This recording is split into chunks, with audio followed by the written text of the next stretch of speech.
পুরা রূপগঞ্জের তৌহিদি জনতাকে সাথে নিয়ে আজকে একটি কথা স্পষ্ট কান করে বলতে চাই, যারা এরকম ভাবে মূল ধারার হিন্দু আছেন, আপনাদের সাথে আমাদের দ্বন্দ্ব নাই।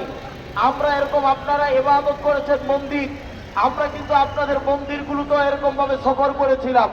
আপনারা এরকম মায়ের কোলে থেকে তাদের আপনারা আপনাদের পূজা পালন করেছেন, ঠিক না? আপনারা সংখ্যালঘু বলেন, কিন্তু আমরা তো দেখি আপনারা এদেশের মায়ের কোলে শুয়ে আছেন, কথা বল, ঠিক না? মূল ধারার হিন্দুদের সাথে আমাদের কোনো দ্বন্দ্ব নাই।